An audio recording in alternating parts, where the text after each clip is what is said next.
Oh, it's the early 1500s, war in the Middle East again. The Ottoman Empire led by the ambitious Sultan Selim I is expanding rapidly.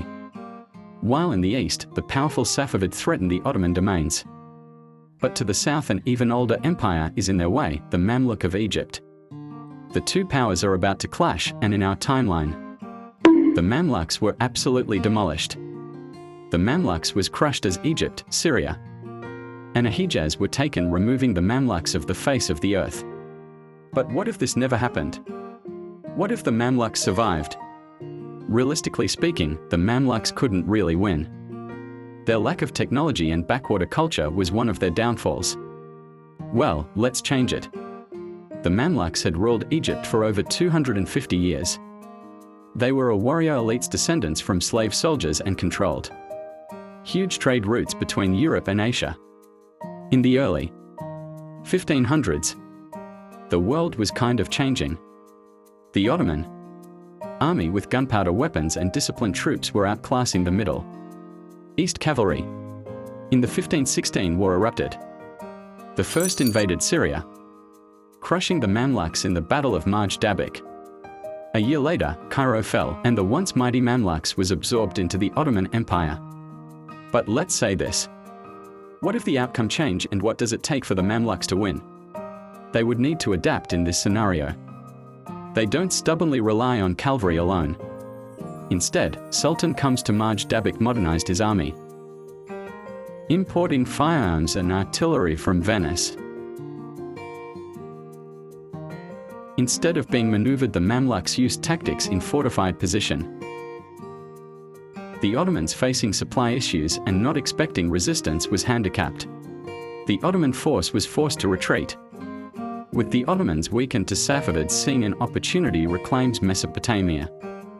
Selim I, now fighting on two fronts, has no choice but to sue for peace. The war ends in a stalemate, with the Ottomans retreating north, while the Mamluks retain control over Syria, Egypt, and the Hijaz. After their victory, the Mamluks know they can't rely on old ways forever. They begin military reforms, hiring European and Ottoman deserters to train their troops.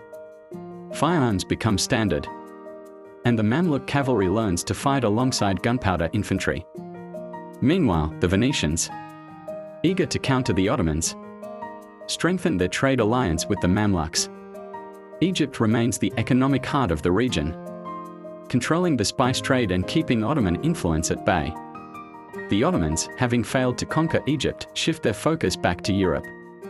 But without the immense wealth of Egypt's grain and trade routes, their expansion slows. The Mamluks, meanwhile, control Mecca and Medina, keeping a strong religious influence over the Muslim world. The idea of an Ottoman caliphate. In this timeline, that never happens. But while the Mamluks survive, they are not invincible. Their ruling system remains fragile, as an oligarchy of warrior elites, prone to internal power struggles and corruption. By the 1600s, without deep political reforms, their stagnation begins. But for the Ottomans, losing Egypt meant no Mediterranean dominance, no control over the Red Sea, and a much slower rise to power. Quite unrealistic, but tell me what would happen if this were to occur. I believe the Mamluks would collapse, be taken by the Ottomans, but their rise to power would be delayed.